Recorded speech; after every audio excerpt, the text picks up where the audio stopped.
From that day, we shared cafe lattes. Ooh, cafe lattes. Hello everyone and welcome to episode 5 of Having a Lovely Chat. This week's episode is with my good friend Ciaran McIvor. How you doing, buddy? Well, Dotty. Yeah, all right. Appreciate you having me on. I was pretty shocked when you asked me to go on. Yeah, well, it was kind of in the pipeline for a little while. That I wanted to ask you. I wanted to do a few before I got you on because I think this one's going to be a bit broad about a lot of different topics and stuff, which I'm looking forward to. First one I'm coming in with no questions, just going to let it flow, man. See where it goes. There's a few things I do want to talk about, like the last podcast I had Joanna Bourne on, and she was able to shout out and talking about the Deirdre Gogarty statue and what's that. So maybe we might just talk about a little bit about that. But that kind of and my intensity, your intensity, yeah. Which she's dead right about, like, by the way, like, and she said I wouldn't mind her saying it, but she's right, because I was one that was. We used to have a laugh about how much she used to wreck people's head about it, you know. But I suppose like, it's a long story up to it, but I suppose you should give us the gist of why you felt it was so important to get the statue going. So I ran a page called Boxing Bands for about 6 years, and I've stopped it since, which I can explain later on, but basically because I wanted to take a break from it. But at the time I was quite heavily I was going to every single professional box show with the channel, and it was more for me to kind of give a platform kind of to domestic level boxers, because there wasn't really any at all, like, and such as my ADHD, I just fell in love with it and it became my life. I suppose my life is kind of like where we all know Friends, when Ross starts to speak about dinosaurs and he's so passionate about it, but no one else cares. That was like me with, like, football, and then I went to boxing, and it was just my life. Right.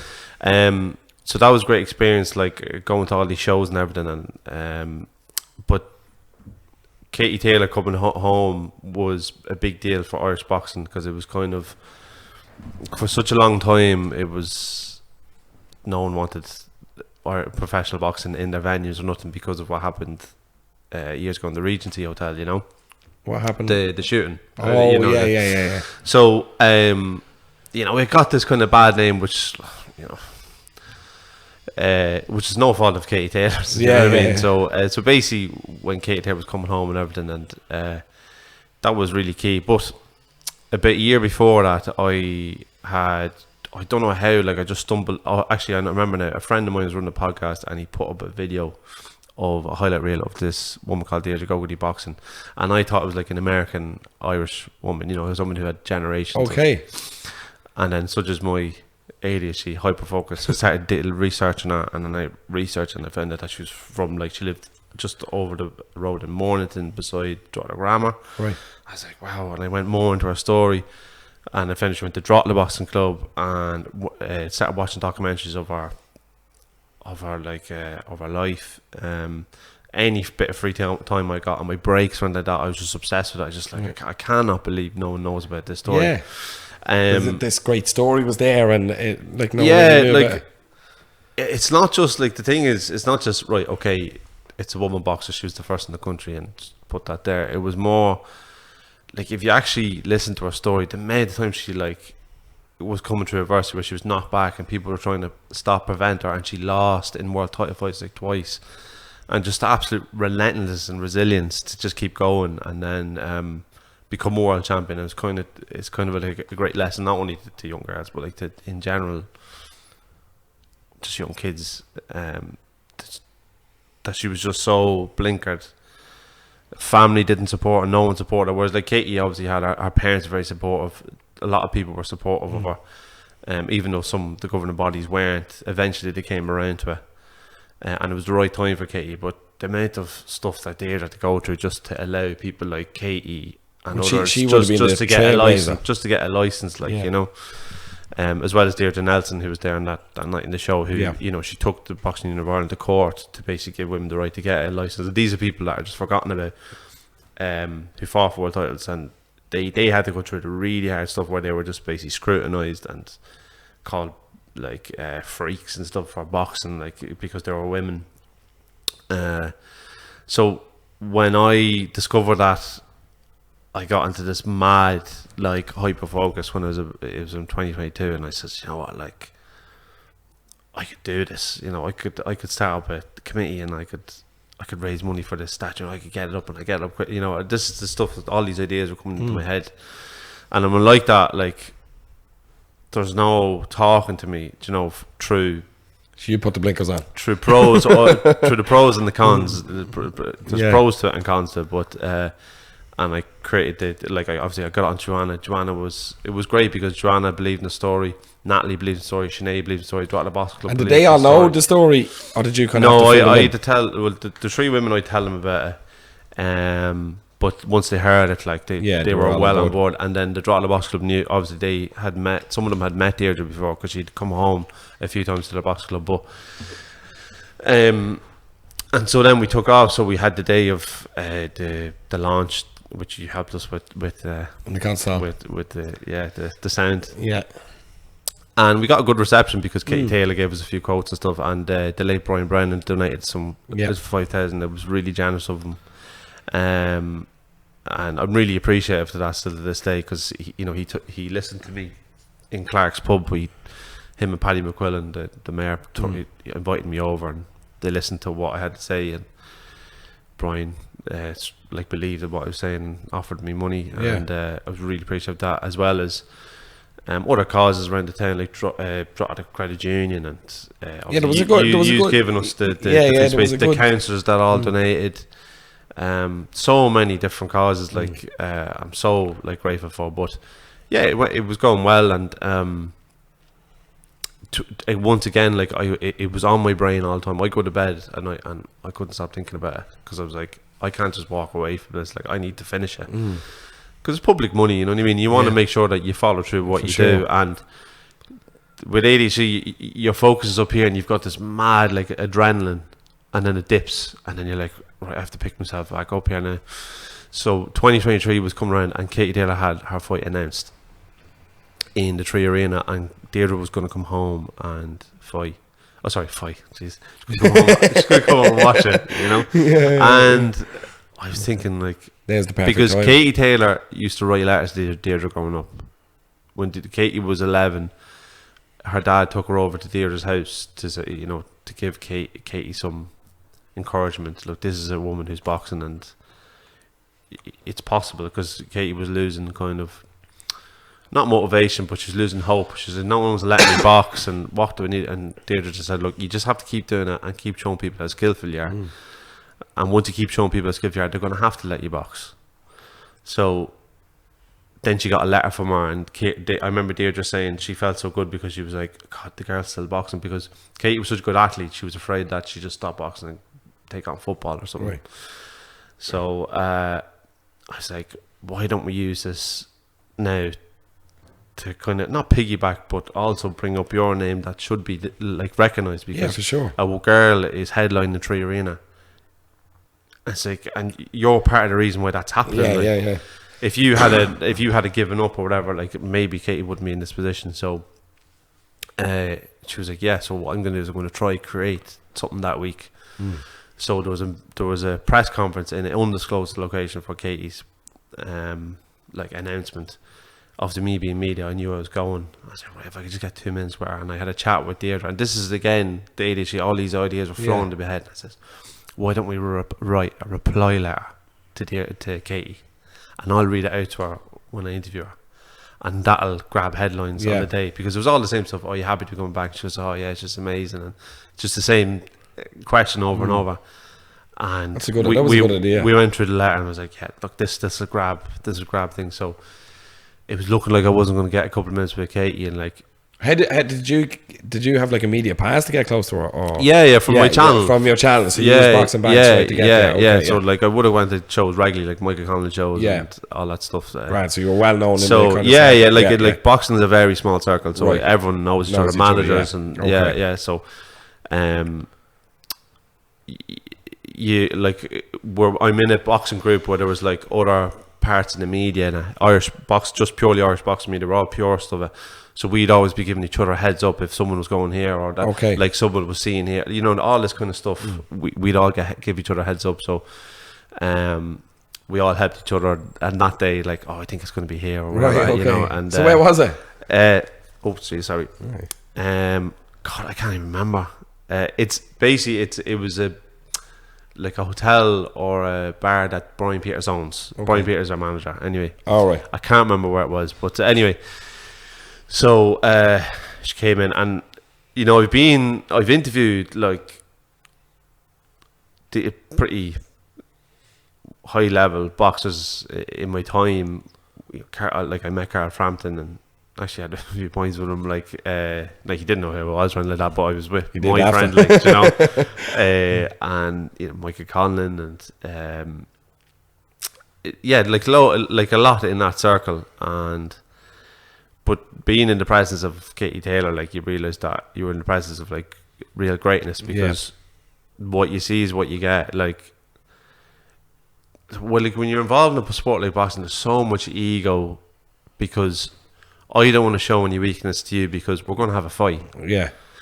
So it's almost sometimes you're constantly putting on this front where Katie just did it because she loves it, and she has no interest in the media or anything like that. That's like so true. Like, she's no interest in it.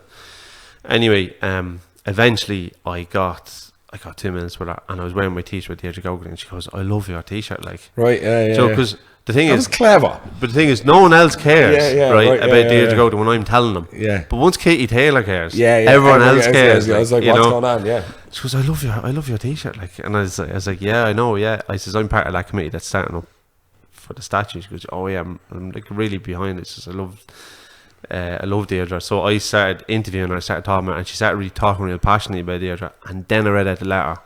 Brilliant. And she started crying, and I was like, Katie started crying? Yeah. Oh, wow. And then I was like, yeah. And I mean, I was on this like when that happened, and then after Frank Smith, the promoter, he works with Eddie Hearn. Him and Eddie Hearn matchroom. Eddie was there as well, obviously. Is he Katie's promoter, Eddie Hearn?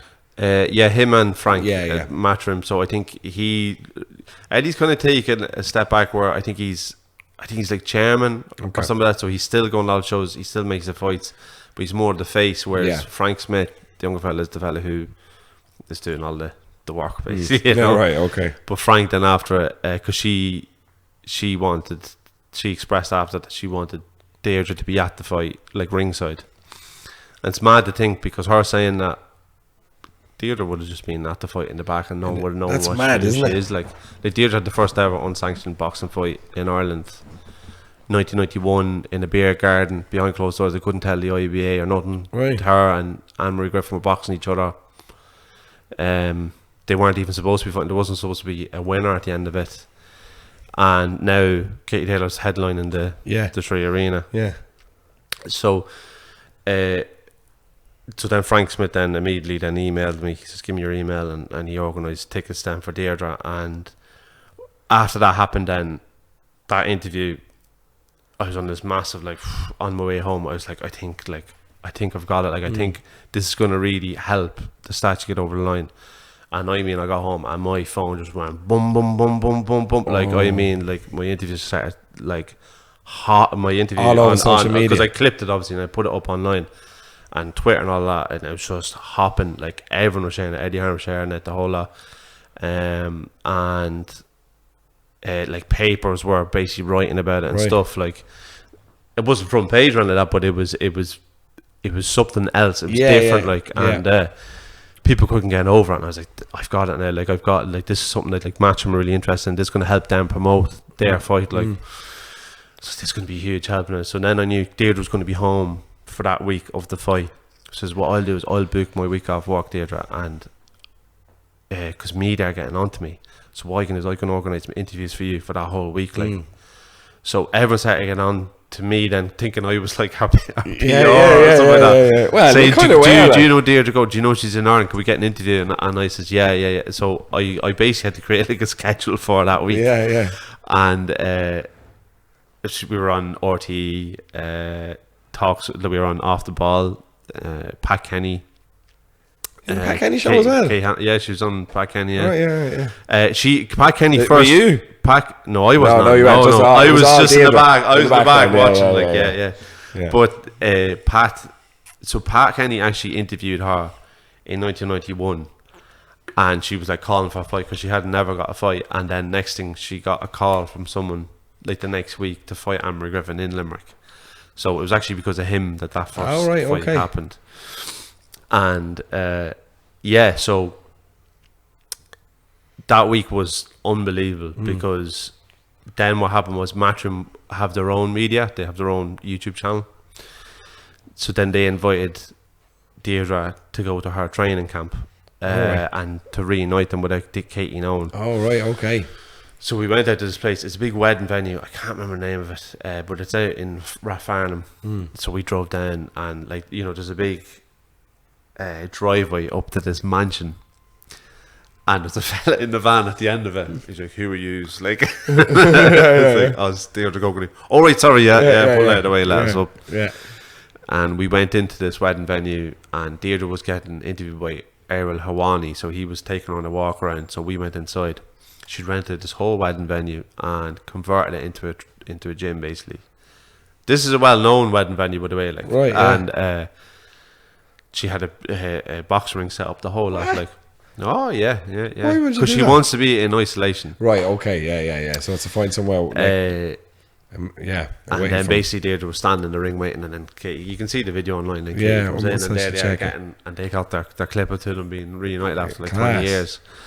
And that again was huge, like for me, like for Deirdre. And like Deirdre said, it was like another home. It was like a homecoming because when she came home from a world title, it was like, there was a few people at the airport now, but it wasn't a big deal because people still didn't want to believe that we could box. And but Drogheda always recognised it because that year she got the Independent Sportswoman of the Year, so she was at the awards, and they recognised and they gave her that award, like, which was, like she said, meant so much to her, so she said it was so special, like there was such a big buzz about the place. And then I took her to the press conference, and Katie's mentioning Deirdre then in our press conferences, talking about her, saying like, it's great that I'm looking up some of the way I used to look up to Deirdre and stuff. And journalists were starting to pull Deirdre, and then it was so lovely the night of, so we had the event in the Crescent Hall. That was also important to me because it was like over 100 people, and the story is the most important thing to me, like the whole build up like to the it, whole like. Not just her, the women's boxing, like, and how difficult it was for all of them. And I know people don't understand that story, so I was like, to get all those women on the same night and to go chronologically go through that story with Kevin Byrne, who was great doing the MC, explain the story to you, and people actually going, fuck, like, I can't believe how I can't believe she kept boxing. All of them kept boxing, so it was important for Drogheda. And then the next night was the night Katie fought, and Deirdre, obviously me and Deirdre went down. There's a piece of her in the Epic Museum, so they invited her before the fight to take her on a tour of the Epic Museum, which was, have you ever been there? No. Oh, it's incredible. Is it Epic? Epic Museum. It's the Irish Emigration Museum. Oh, yes. So it's just down the road from Tree Arena. Yeah, so I actually see. Yeah, it was I couldn't believe it. We went in and it was unbelievable, and you just really realise how many people in Ireland fled. Yeah. I see that. All the statues are outside that as well. It's a lovely museum. I was actually never in it, but I've walked by it. Must actually check it out. Yeah, and there's a picture. It's only small, but there's a picture of her and her coach Bo, and your man's asked her, and she goes, "Yeah, like I have his ashes here, my necklace." And then we went to the show, and that was really one of the best moments for me, for Deirdre, because we walked through the Tree Arena and loads of people were pulling her for photos and stuff, which would have never happened. Yeah, for sure. A year before, no one would have known who she was. Yeah. She was ringside, loads of journalists getting pictures of her. And then I remember, like, even after the fight, I was trying to get her to go, and I said, "Come on, we'll go." But then loads of women went over to her trying to get autographs and stuff, and women saying to her, Deirdre, like, all this wouldn't have existed if it wasn't for you. Yeah, and just seeing that, like, was just amazing. Like, Deirdre happy. Just wanted a quiet little trip home, and you made it. No, she said it was really healing for her. Yeah, really good. Healing, because she felt like Considering she never got it back in the past, to have it all now. Yeah, Do you know? Yeah, like she even said, like she used to always follow Katie's fights when she was living in America, and she was watching it one day with her friend, and her friend was watching like this big fight with Kate, and he's like, God, like you're the first. Like he says, they must have something big for you in Ireland. She goes, it's not even a plaque on the wall. Like, Yeah, and yeah, he goes, wow. What? Like they don't know. Like, Yeah. So, and then I rang her. I'm going to change that. Yeah. So basically, like that happened. Now I was really deflated after all that because it took. I cannot For describe sure, how yeah. much it took out of Yeah. me. And like even those days on that week, I actually forgot to eat. Yeah. You know, I was that like Just wound zoned up. it. Yeah. Like after the show that time in the Crescent, I was just lying there like I couldn't sleep. I was just wired, and I needed a break then for like a couple of months after it. Me and Ciaran got engaged and stuff, and then I was like, right, Ciaran, it's time to start pedaling again. And I started doing presentations and trying to promote it to certain businesses. And thankfully, the week that she was there, Sarah Jane McCardle, with the business she was with at the time, 53.6, were following us. So we went back to our school and dropped the grammar and stuff, and they were recording her, and they put together a lovely like collage. It was a great promotional video, and it was coming to November or December, I think, and I was speaking with a company called McElhaney Promotions. So they are basically they just starting up boxing, but Naomi and Stephen, they both of them were boxing fans, and I heard they were running shows. And usually when you're running shows in Ireland, you know, you have to have money behind you before you start. Yeah.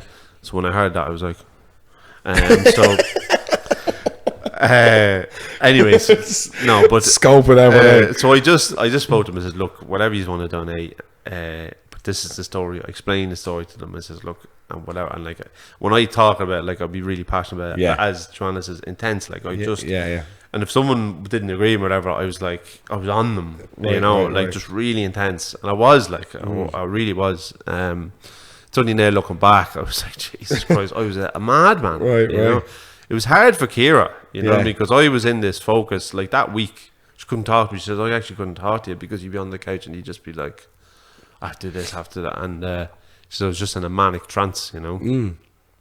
Well, So talk anyway, about the reasons why now. So shortly. so I let the McElhaney's and other businesses think about it, and then literally just so happened Sarah Jane sent me the video. They were so nice. They actually just did it for free because obviously we were a non-profit, and she sent it to me, and then I sent it to the businesses, and the McElhaney's and that rang me like literally a few minutes after they saw the video, and they just said, oh, we saw the video, it's great, yeah, we're going to give you X amount. And that was basically the camel that broke the straws back. Like that was it. We only had a little bit then. It was getting the majority of it done. All the rest, the last few grand for this and that at the end, like that was, I could have got that from different places, from councils and stuff like that, but the one that broke the McElhaney's were so generous, and I'm so grateful for them and everyone that did. And then about what was the overall cost? 9 months later went up 75. So say if I wanted to get a statue of myself, like the other ones would have been cheaper at the time because, you know, statues are like those foundries are fueled by gas, electricity, you know, oil, all these things, and those costs have gone up and up a lot now. Like, and plus when the others were up, I think it's still in the Celtic Tiger area, so money was a little bit easier, but still, to go out and do it, and I can't describe it. It is the hardest thing I've ever done in my life. It's all right us sitting here and saying, I think this should be done in Drogheda, or this or that. I'm telling you, when you get up and actually try to do it yourself, like, oh man, I just caught like the stress. And look, it was self-inflicted. It was like, but I didn't think it was going to be as hard as it was. Like I remember someone. When did you realise that? Probably after the week we had when Deirdre was home. Like that was really hard, and it was so successful in terms of like bringing her name up. But the money we still went. I wasn't getting donations that week because I was so busy promoting her name, and I was expecting money to still come in. Yeah. But it was easier for me to sell our story than to businesses because people knew about it. Yeah. But I was still expecting donations to come in that week, just nonchalantly. But it didn't happen like that, because there's a lot of other causes that are going on. And if someone has €5 and it's like, right, well, if I'm going to give it to Troker or the homeless aid or Women's Refuge or the statue, like it's going to go to those other things first, you know. So a lot of the time it's people who are like really. A lot of people who donate were people who are really close to Deirdre, like family members and stuff, and really generous. Even my own family members, and or just businesses that were really sold on the story. So it was a niche, so that it was hard. Like, and I remember even like someone saying to me, and they're probably right as well. Did you say how much it was? Or are you allowed to say that? I did. I did. 75. 75. There was a GoFundMe with 75 on it. Right. I didn't see that. Sorry. Because we went to the sculptor, same one as the other ones before, and they said, this is. She just gave me the price. She gave me the whole breakdown. Okay. Yeah. So you're just basically paying it in installments. So the first phase she goes through the first phase where she sends you a mannequin, and it's like a certain. It's basically what it's going to look like when it's made, with a small version of it. And she bronzes it, and then she goes through all these phases as you pay her the phases, and you can see it happening. Deadly. Sends a video. So she was brilliant, Laurie. Like really, really. It was a great day down there when they did the unveiling of it. It was a great crowd. Yeah, great relief as well. Yeah. I'd say you took a bit of time off after that. Like, did you kind of just? Yeah, it took a few days. Yeah. Are you still in touch with Deirdre? Yeah. I was onto her a lot back then, but I speak to her probably once a month maybe, because she's planning on starting to do talks now in schools. Okay. And hopefully coming home to Ireland for a few weeks and doing it. And she says she'd like if I can help her. Has Katie announced another fight? Well, Katie's next fight is in America again. She's fighting Amanda Serrano. All right, okay. That's where the money for women's boxing is at the moment, because Jake Paul is promoting women's boxing, and he's paying it very well. And obviously, you're only in the sport for a very short amount of time, so you have to get as much money as you can. I know Katie is a money driven, but Amanda Serrano is promoted by Jake Paul, so she has to fight. Yeah, for sure. Yeah, fight on his show. So. Yeah, it makes perfect sense. I'm sure her last fight will be in Ireland again. I think that the ship is sailing now for Croke Park. Croke Park's not going to happen. I just think because of her age now, like she's still a top boxer and everything like that, and she's beat everyone. But it's hard to get another fight that's going to sell out now, because a rematch with Serrano would have sold, but now she's beaten Serrano twice. And she's fighting her third time. Maybe if she loses to Serrano, maybe. She might, But the Chantal Cameron one is never going to sell out Croke Park, because Chantal Cameron just isn't well known. Serrano is like. Yeah. So we'll see. Like, but I'm sure she will fight again in Ireland. But that was just something that she wanted to do. Isn't it mad though that like you can beat everyone and then kind of keep going?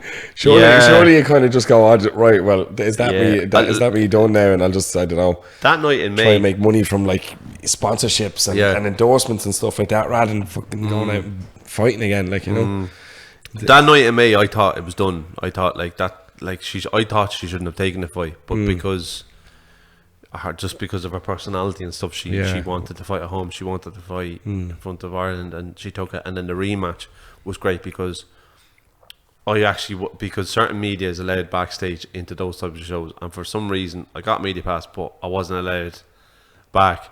So there's not much I could actually do. So it was great. I was able to the rematch, I was able to just sit there and just watch it. Yeah, and it was brilliant. Like, and she won, and it was just, I took my friend with me as media to help.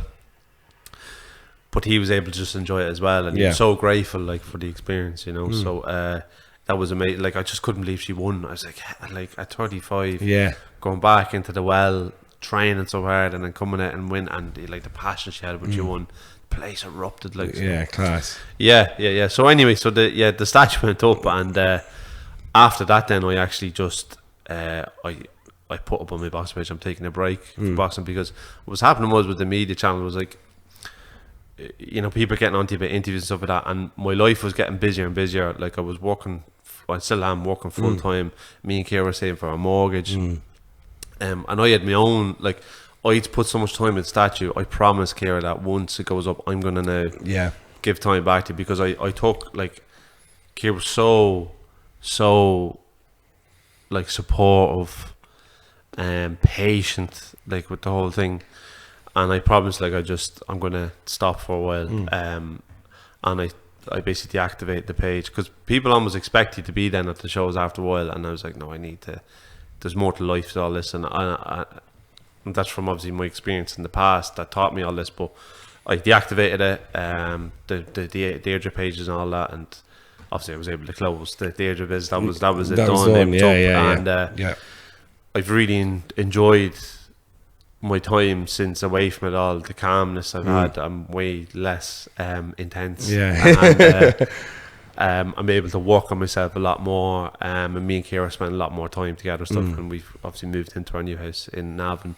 And, what did she give them? In Havin. Yeah, because people are just like, you left, Rada. Yeah. The statue's up. The statue's up, and I'm running. The statue's up, and I'm gone. I'm out of Drogheda. That's it. I'm gone. No. But like, it's just as well. It's not only Deirdre's story, but like, I'm so grateful from being from Drogheda. I know we grew up in Montreal, but like I was born here, and I grew up here till a little bit 8, and then our whole life is around Drogheda. And some people, when you're growing up, people say, "Oh, it's not about Cape and blah blah." But like, I'm really proud of being from here. Same, yeah. I love this time. I'm happy that I was able to do something good. Yeah, well, it's going to be there forever now. Yeah, and I was able to help Deirdre heal. Yeah, and. So she's telling me that they're in the works for a movie for at the moment. So wow, that's great for her. Like I'm just really happy for her. You get some royalties. No, she was kind of. We kind of talked about me kind of just helping her with her obligation. If let's say the film went up and stuff, and she needed to do media obligations over here, and she was like, "Oh, maybe would you be interested in all that?" That'd be cool. But like, even if I was getting paid in that, I'm just like, could I do that again? Yeah. Yeah, but you see, this is what I want to talk to you. You seem to have a bit more of a handle on yourself because you went on a bit of a journey of self-discovery. And I know you mentioned a few times that your ADHD, which is something I wanted to talk to you about tonight, because I think that term gets thrown around a lot and no one really knows what it is. I've been told I have it. I haven't a clue what it is. I just go along with it. I was like, yeah, I probably do. And I think a lot of people might have it and they don't know, or they haven't even certain I would have been like aspects. that growing up as well. Do you know? So it's like, what was your journey with that?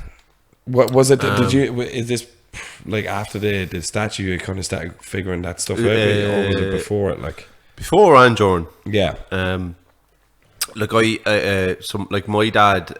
So my mum is from Drogheda, born and bred, and my dad is actually from Dungannon up north. This is just a story I'm explaining because it's a chain of events, I suppose. Okay. Because Gabor Mate is a big believer that ADHD is formed from trauma, and it's basically who's Gabor Mate? A trauma specialist. You don't know Gabor Mate? No. Some people watch this will know. Right. Okay. He's trauma expert. He's in loads of documentaries. Okay. And he's basically a specialist in trauma. Why people fall into like addictions, or why certain parts of the world are full of trauma and alcoholism and stuff like that, and the generations before. Yes. So my dad is from Dungannon, Tyrone. So that was one of the places that was hit quite hard with the trouble. So dad was born in 1960, and there was a civil march in 1969 in Dungannon, and that was basically Catholics were basically that was the start of trouble. So basically Catholics started marching Republicans because they wanted more rights in terms of like job opportunities, like housing stuff. So there was houses up in Dungannon that the UK government owned, were managed housing, so they were putting people into houses and stuff, and Catholics seemed to be on a waiting list and couldn't get the housing, and so people found out that there was all these empty houses, lovely empty houses that Protestants were getting put into, and that, like, dad, when he was growing up, he tells me stories where he remembers being about 8 and just like watching the news, and then he's watching these squatters, because obviously the Republicans started to just squat in the houses, going, right, well, we have every right to be in these, And Dad was watching the news at 8 years old, and then he's like, "Is that my auntie so and so? Is that my uncle?" All of them came pulled out of the house, you know. Yeah. So they were like not IRA members when that, but like they were hard, you know, they're hard wink. Republicans, you know, hard Republicans, and so the troubles just started, and so as you can imagine, a lot of families had to make a decision then, because for Catholics then parts of Northern Ireland were going to be very dangerous. So Grandad decided to move down to Drogheda, and he was working on a building site here, and he asked the fellow who he was working for, he says, "Does that house that you own, I can buy it off, I can't buy it off you straight up, if I pay you in installments, can we live there?" And then Dad said one day he was out playing at the front, van pulled up, "Oh, what's this?" It's, "Oh, we're moving Drogheda." Serious? Yeah. Just out of nowhere. Yeah. Jesus. Yeah. But Dad always tells me, like, the families, his you know, from his mom's and his dad's side, he says a lot of them would have grown up in the same house there in Dungannon in the Troubles and stuff, and all the generations go through it. And he says if you were to do a study on generational trauma, on the effect it has on families through Troubles, he says you could literally do a study in those families, you know. Yeah. Anyway, so obviously I grew up here in Drogheda. I was till about 8, so I lived in Brookville. Then I lived with my granddad and my parents in the Swan Yard there. Yeah. So there's Trinity Gardens and there's the gate up there. So I lived there with my granddad and my parents and my granny for a little while, and then we moved to Five Oaks, and then we moved out to Marston Boys.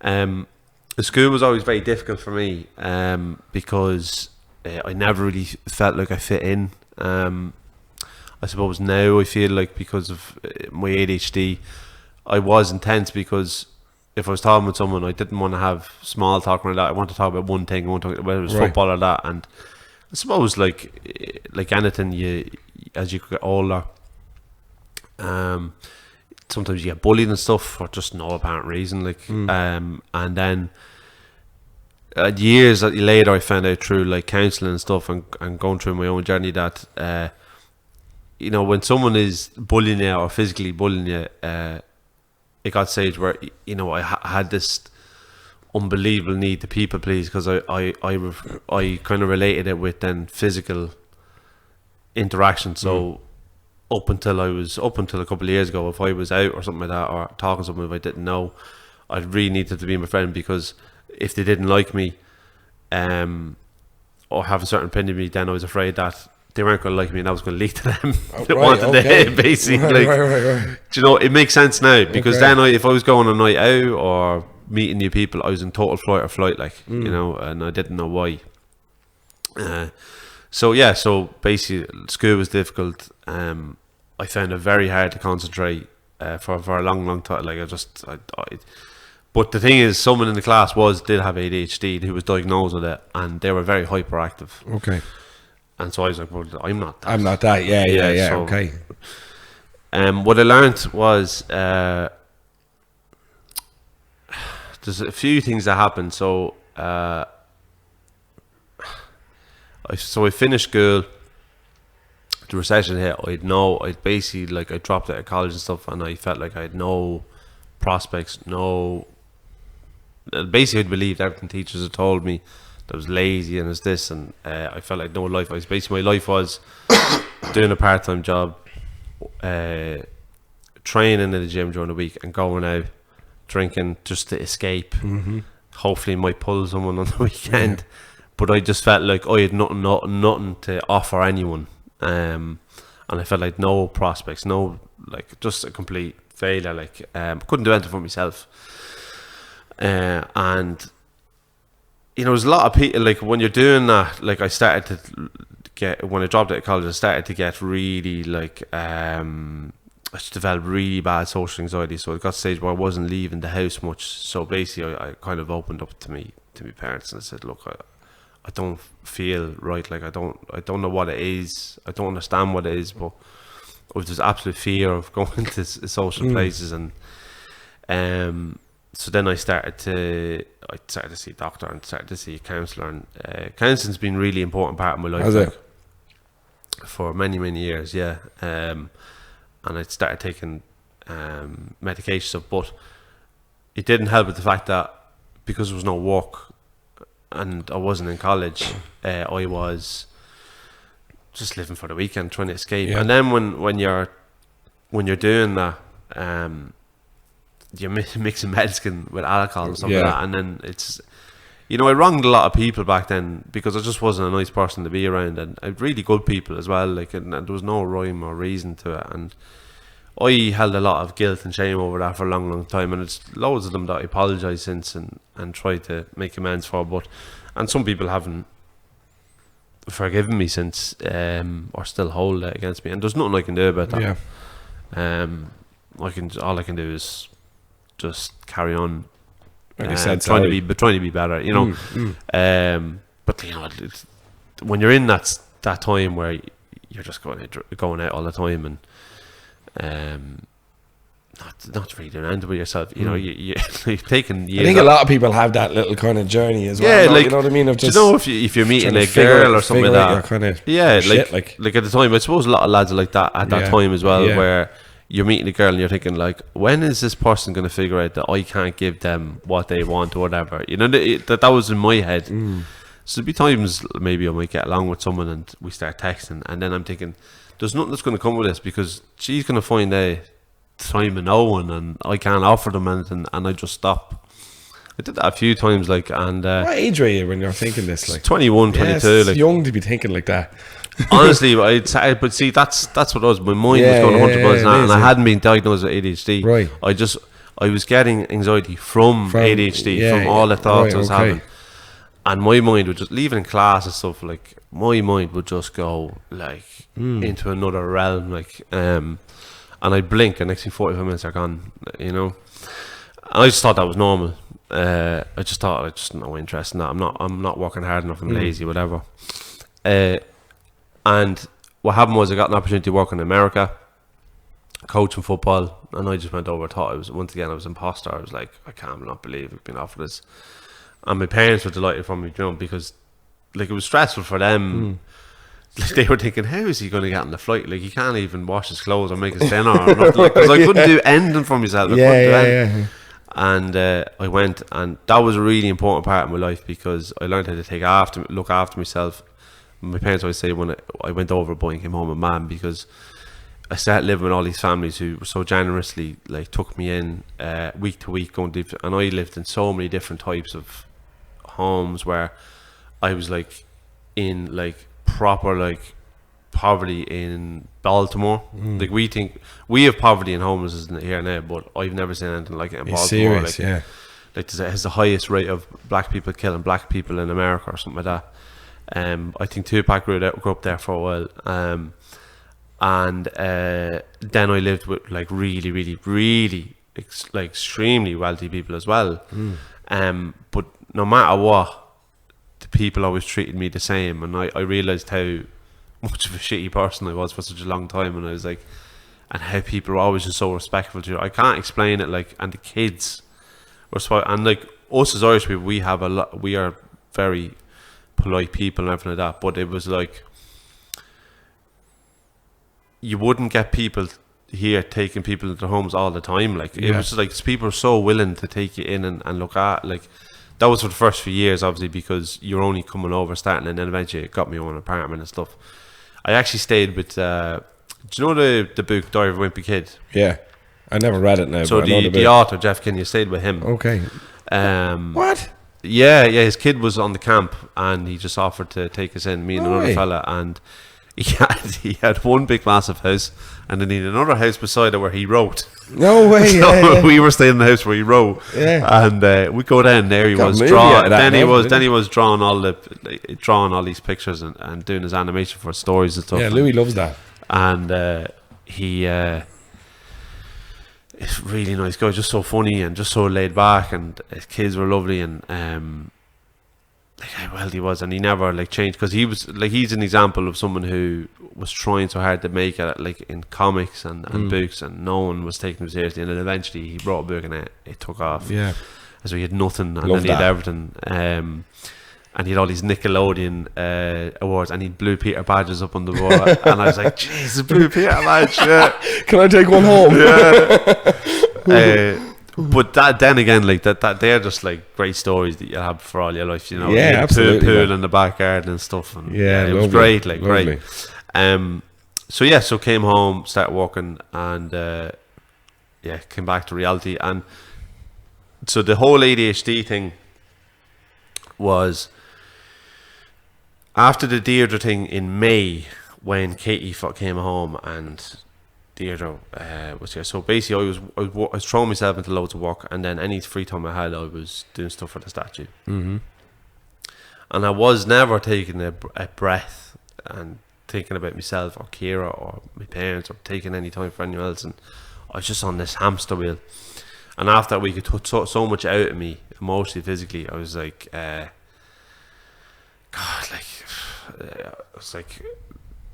it's hard to explain, because when I was in work then I was starting to like get overwhelmed very easily.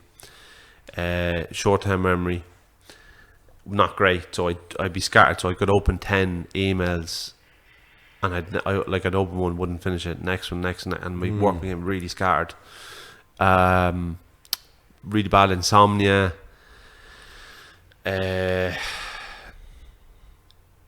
Unless something really, like, so let's just say I was doing a job that I was really passionate about, I could get that done in 2 seconds and I'd do it really well.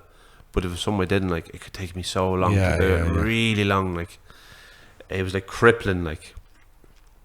And then I get this hyper focus if I was given a job to do for something that I was passionate about, and I'd be like, yeah, like, and I'd be in it, and I let it consume me, like the statue.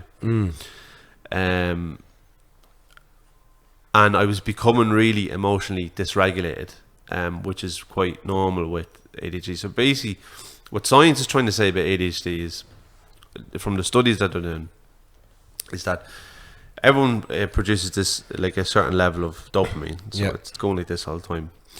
With ADHD, you're always just slightly below that. And your frontal lobe, so basically you're looking, like, you're in class and your teachers teach you something, you're looking at the teacher and the teachers teach them, and then you're taking that information in your frontal lobe, and basically you're either getting stimulated by it or you're not. And that's not stimulating someone with ADHD. Next thing, you get interested in something there or here or there. But usually people, generally neurotypical people, because ADHD and autism are the classes neurodivergent. Okay.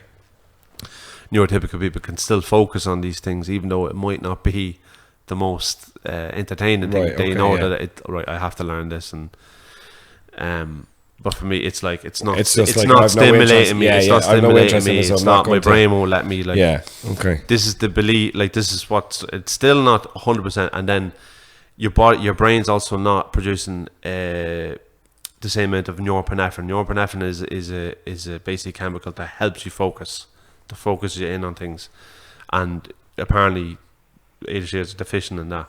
Now, there's a big umbrella of ADHD, but generally it's hyperactivity, impulsivity, and inattentiveness. So not able to pay attention. What have you 2 of the 3? And then, there are people that have 2 of the 3.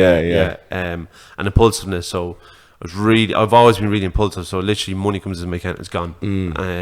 It's like that video of a plane coming down, touching down on the runway, and then leaving straight away. That's what it's like for me. Right, okay. So impulsive, like, I can't even describe it. And Kira, like, I do something, Kira, like, why did you get that, or why did you do that? I'm like, I don't know. Like, okay, yeah.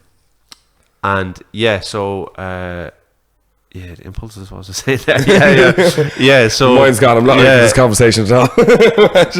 So I was, and so the emotional dysregulation. So if I'm laughing, it's creating the dopamine. So now I want more of that. So I'm like, right. And so if I have a bit of crack with you here now, I want to keep it going. So if I'm working, I set a bit of banter, I want to keep going with it. But people are trying to go back to their work, and I'm trying to create a bit of crack, like. And then it became so dysregulated with arguments. So if I was having an argument with someone, it also creates dopamine for me.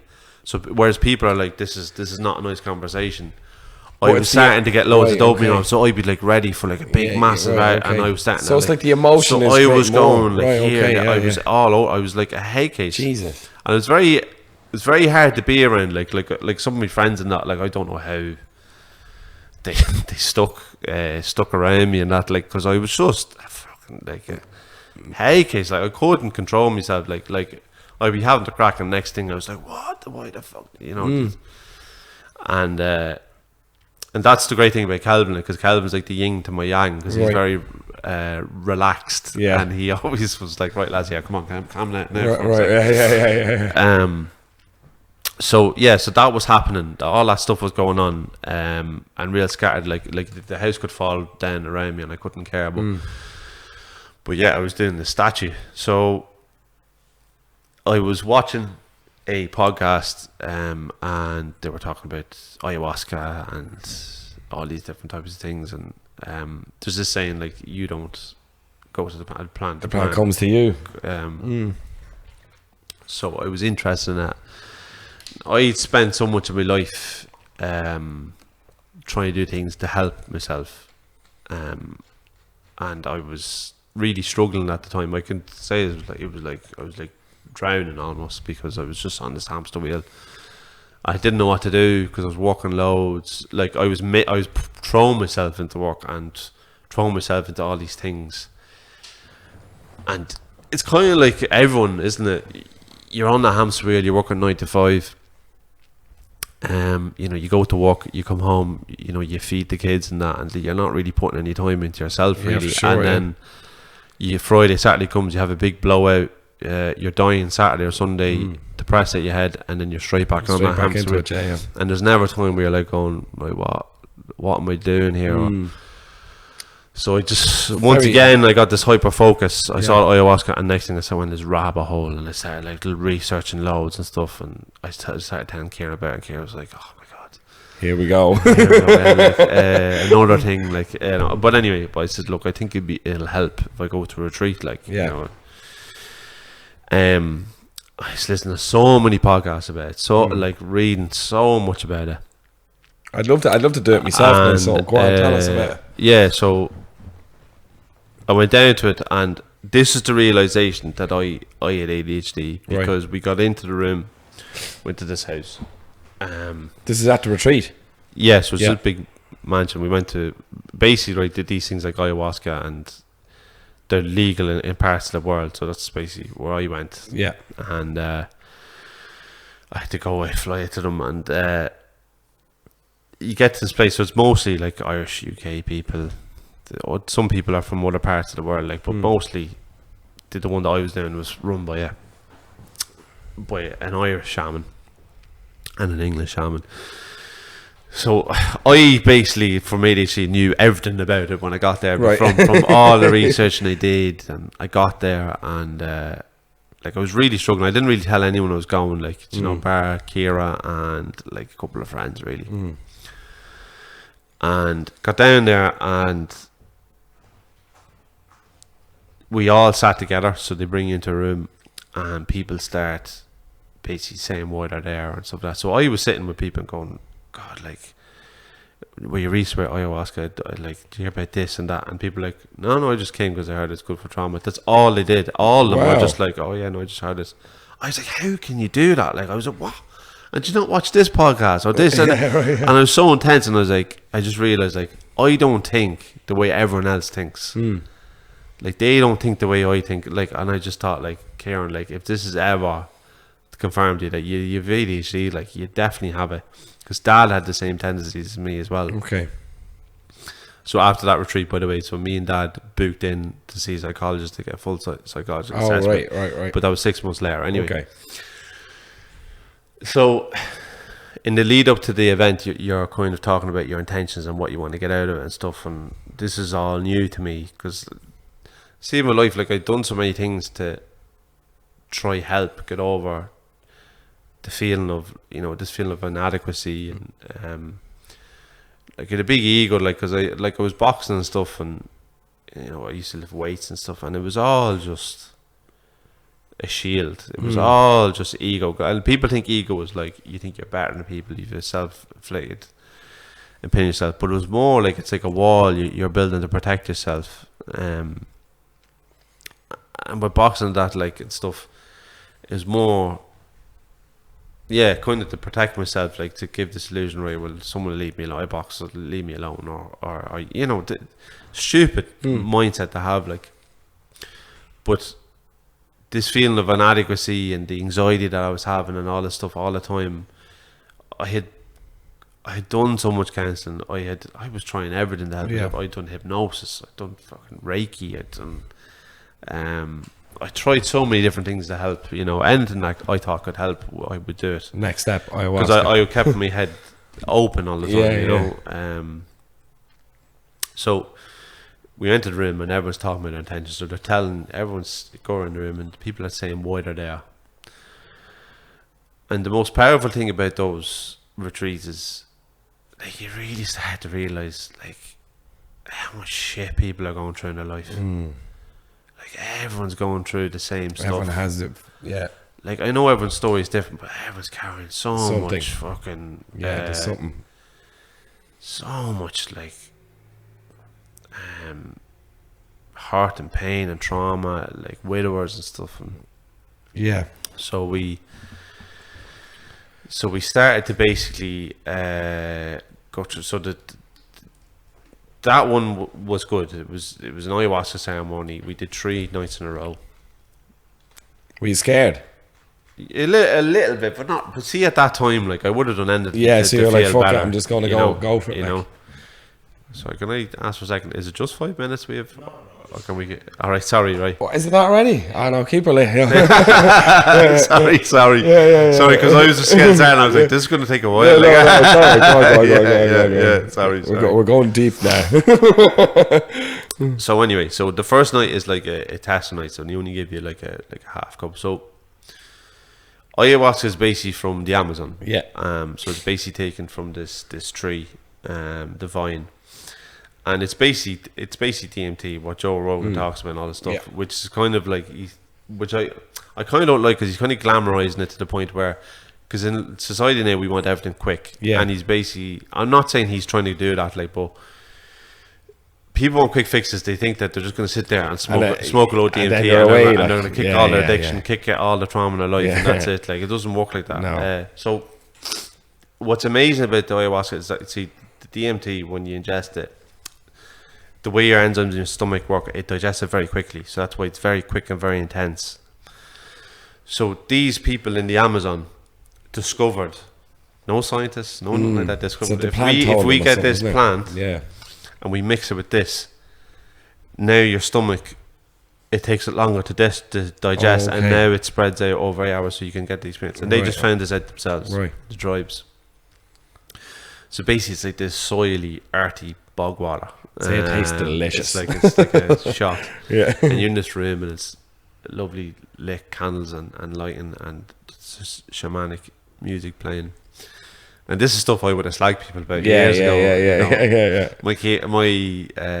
My sister Granny, like, she's an environmental scientist. She never reuses the same. Like, she never buys new clothes. She always recycles everything, and I call her hippie. Like, you know. Okay.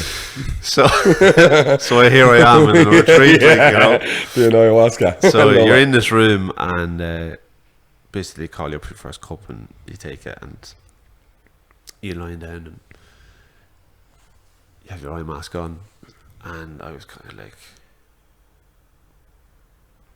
people were starting to go through their experiences. Like, some people were experiencing trauma, and I was lying there going, what the fuck? This is a load of bollocks. Like, yeah. It's like, you for real? It's like, I can't believe it came all the way down here for this. Anyway, they offered then a second cup for people whoever wanted an extra cup, and I was straight up. Right. I took it and lied down, and after a while, still it wasn't really kicking in, and then I went to the toilet, and then it started. I was like, oh, whoa. I was like, and so I ran back down. Yeah. Got back in and strapped myself in.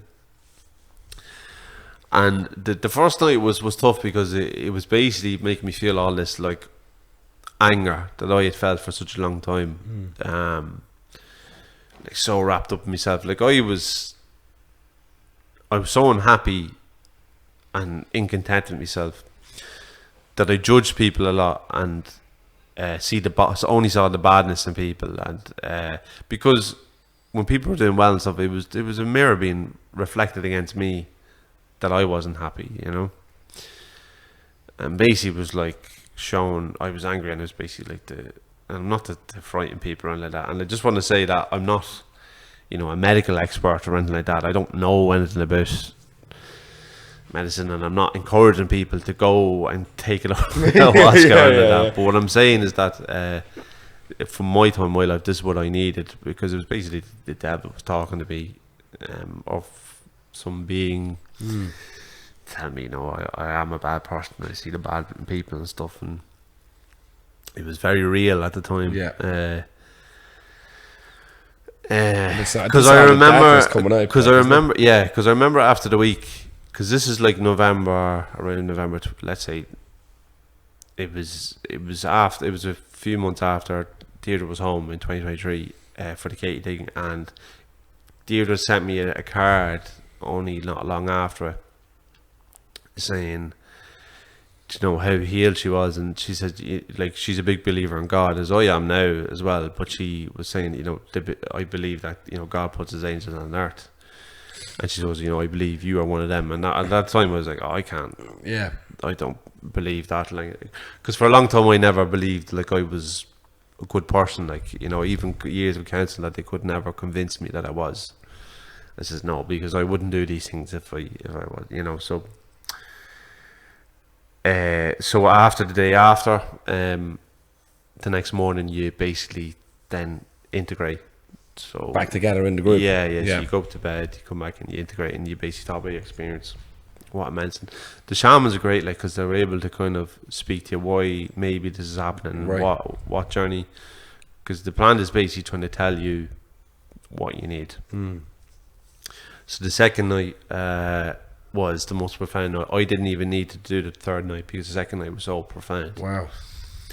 So when you're there, they're only feeding you vegan stuff, because they're afraid that meat might affect your experience, so you feel really light, and you're having these conversations during the day. So, and it's great. What I love about those retreats is that you're with so many like-minded people that you have such deep conversations. Everyone's down that kind of journey. Like, everyone's stripped to their bare bone. Everyone's so vulnerable.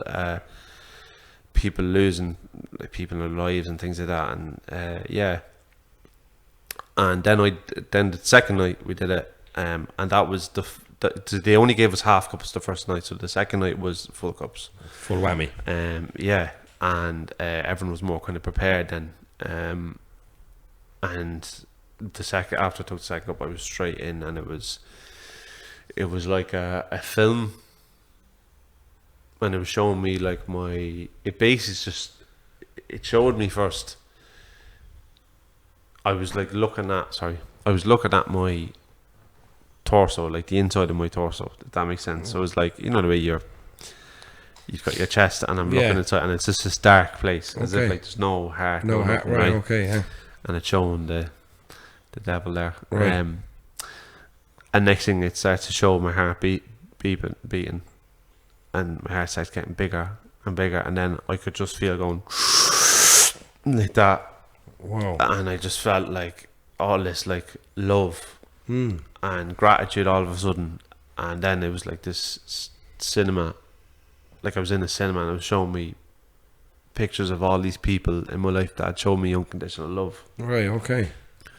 And I've always loved me unconditionally, no matter what, no matter all this other stuff I did to try to get other people's approval, like boxing or the statue or all these different things that I did to create this. But when really I wasn't happy, when all these people have always been nothing but loving to me.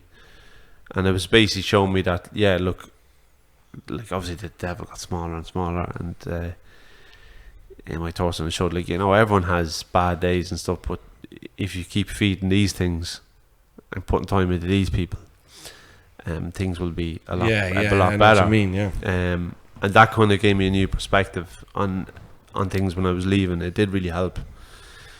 I suppose the best way to explain it was like I was drowning, but it was like someone threw me a paddle board, and then I sat up on it, and I could see the shore. I was like, that's the analogy I'd use. I was like, I'm still not home and dry, but I can see now. I can see a way out. I can see maybe there's something more. And I came home with a lot of gratitude, and I was feeling good, and things were going, like I was really happy. The problem was when I came home, there was like this storm of stuff that started to happen after it, very quickly. So it's because usually after those retreats, you start to bring in daily practices to try hold on to these Hold things. on to what you experienced. So like journaling and all these types of things. Anyway, so within the first week I was home, I found out I was going to be a father, and that was like I'm so happy that I came home and Ciaran was like, look, it's positive, and I was so happy. Met my friends, told them about my experience with ayahuasca, and I was really on a high. And then the very next day, then Ciaran had a miscarriage. So that was the first thing that happened. Like, and the first time was tough, obviously, but at the same time, you're thinking, right, we got pregnant, and that was when I really realized, I really want to be, I want to be a dad. Like, that's when once you're in front of you, like, oh god, I felt great, like, and then then I found out that a dad had been diagnosed with prostate cancer, as well, and he was actually also made redundant from his job around that time as well. So a lot of that stuff happened all at the same time, and I found that very, very hard because like both my parents are my heroes, but my dad, like, with the life he's had and everything, like he really is like Superman to me. Like getting up at 5 o'clock every single day, going out to Dublin, to provide for us, work so hard, and I just felt like it was so unfair. Like I was like, what, like, Dad, like he's just getting to retirement, and this is what's happening. So I was finding that difficult, and then what happened was Ciaran fell pregnant again. Now I spoke with Ciaran before I came here. We had a big chat about it, and she obviously wanted me to talk about it just briefly, because when I'm saying this, I'm not looking for pity. Right? I'm not looking for people like poor me. I just feel that me talking about this, I think it might help people. Yeah, for sure. Because it's a bit of a taboo. I found out it's a bit of a taboo. A lot of people have kids, but people don't realise that there's a lot of miscarriages and bumps usually along the way. Not everyone, but a lot of people. Yeah, definitely. And I think we all think it's same as boxing with brain damage. I suppose when you take up boxing, you never think that you're going to be the unlucky one to something happen to you. When you start trying to have kids, you think that it's just going to happen, and it's all good. Yeah, for sure. So she fell pregnant again, but this time it was different. So Dad had gone in for surgery to have it, like, his prostate removed, and also Ciaran's father actually was getting a knee replacement, and so both of them were in surgery. And that day then, basically the day they were going in for surgery, then we found out that Ciaran was having an ectopic pregnancy, which is a lot more serious. Like, it can kill you, and that was really hard, because we felt like we couldn't tell our parents, because I didn't want to create more stress. I just found the whole thing like really hard, because no one like trains you for these things in life. Like, you don't, like, there's no point in your life where your dad or your mom puts his signs. This is, by the way, like, at some point in life when you meet someone, you might want to have a kid, and this is what's going to happen. Or by the way, when you're trying to chat with a girl, this is what you do. Or, these are all things that you just aren't taught. Life educates you along the way. I'm just like, this just landed on me, and it was the feeling of lack of control of the situation. I couldn't help Ciaran. All I could do was sit with Ciaran and just go, I'm really sorry, trying to get Ciaran help for counselling, and not counselling, but just like trying to understand the situation, because the Lords, the nurses were brilliant. Like, they were so understanding, they were so nice, but there wasn't a lot of information going, like, why did this happen, why is this happening and stuff, and then look, down the line we went through fertility clinics, and you get tests and you get answers, and then we feel much lighter, because then we know why maybe certain things have happened, and now you know what. But at the time it was really dark, because I just didn't know what to do. I started to become very, very lost, because I was just throwing myself into work, and I found out I'd hip dysplasia. It's basically something my bone with. It's like a gap in my hip. Never noticed in my life, and basically because of all the years of football and boxing and stuff like that, I was starting to get a lot of pain in my hip, and I just couldn't run around anymore, which is a big deal for me because I used to love the training aspect of everything. Like I love competing and stuff like in boxing, but the train, the run, like I'd go for 5k run and then go in and box and train. I used to love it, like. So I wasn't able to do that, and so I was starting to put on a lot of weight as well. So your self-esteem starting to go down. Like I'm 105 now. I was 114 a few months ago, and I'm still have a lot to lose. Like, but so that was happening, and I was walking a lot, and I was trying to get the statue over the line, which I was pretty much over the line, but it was still on my mind.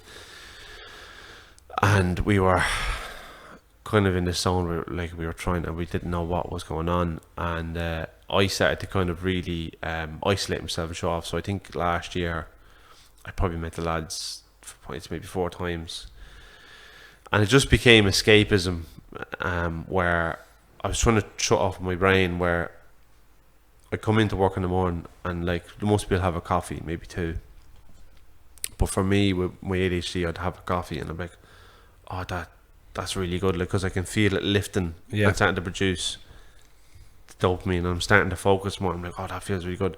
And next thing I'm straight back into the kitchen and work, and I'm having another coffee and I'm up, and without even knowing, I'm having 6 or 7. Jesus. And I'm fucking like, I'm just doing that every day, like, right?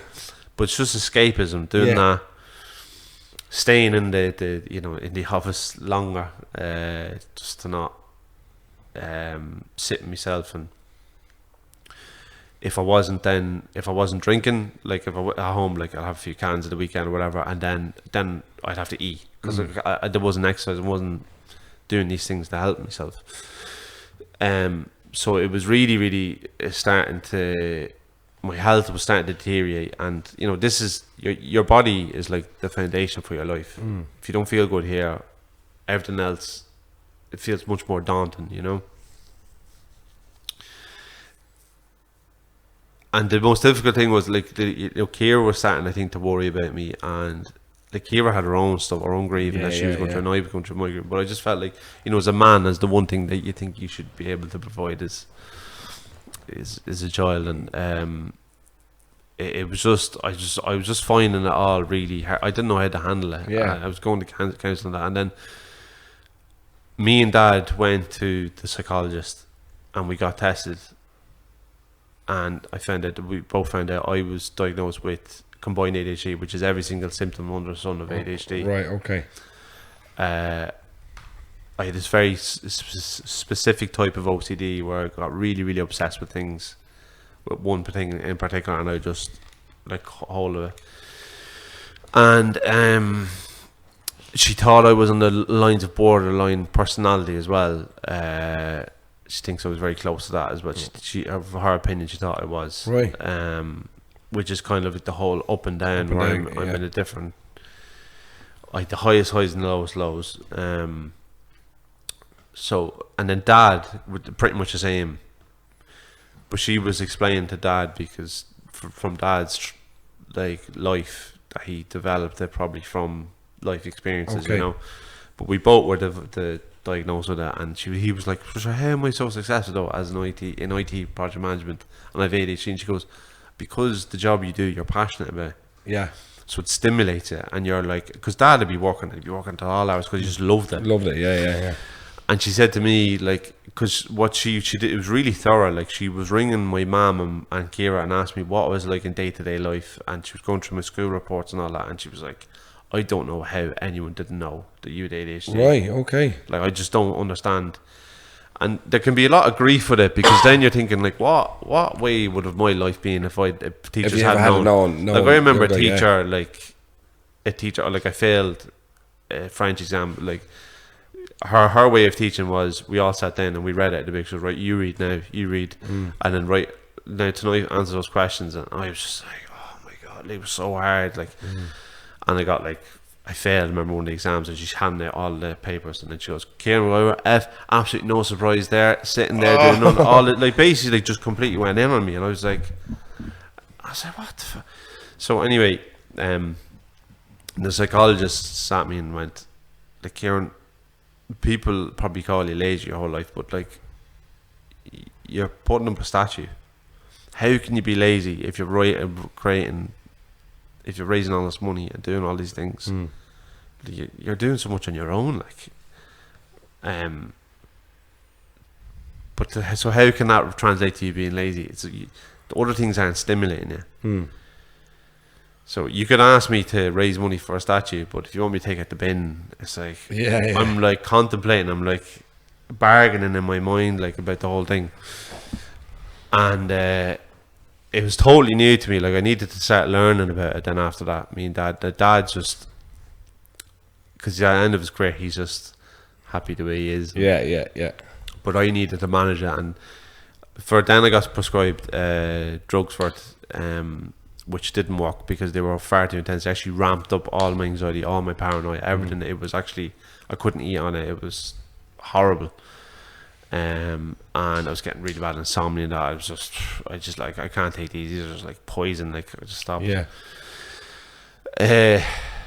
So I was like, what do I do? Like, because I was getting these symptoms, I needed to learn how to manage them. And then I met an ADHD coach, Claire Twomey, who's like a coach. Like she's done psychology, but ADHD coach is more like, I listened to her on a podcast and she talked about a story, and there were so many comparisons, like dropping out of college, bad grades, in and out of jobs, starting a project and then never finishing it, and like so many different things, and I could relate with her a lot. So then I started doing coaching with her, and it was great to find it, because counselling is great, but talking with Claire was like, I'm not mad, right? Like it all makes sense, like everything, and we started to come up with plans of how to manage myself. So then I started to realise that I wasn't sleeping properly, so I started to try put sleep first and start creating more balance in my work to life, because I wasn't doing that. So I changed jobs, and that made a huge difference, because then I was able to plan my day where, like, let's say I go to work at this time, I'm going to finish at this time, and then after I'm going to go to the gym, and then I have to be in bed by this time, and I'm starting to watch kind of more what I was eating, like, but I was still like struggling, but it was helping a little bit that she understood where I was coming from. At the start of the day, you know, at the start of the day where you've stuff to do, my mind is so scattered. I'll start doing that, and I get up and I start doing the next thing. I start walking over here and doing this, and like it used to drive Ciaran mad, like, because I get up and start doing something else, and I wouldn't finish it. I do something else. Ciaran, can you just finish that? Like, you know? And people in work were picking up on it, you know, and so it was then coming into work and then writing down a list of things that I have to do, and I write, and then each as I was completing each task, then I was crossing off the list, and it was giving me that sense of like self-esteem, like going, yeah, I've got that done, this done, which is most urgent. I had to arrange my thoughts. Okay. And is that why you went on the journey to do ayahuasca and all that, to help you manage the ADHD? I knew there was something different about me my whole life.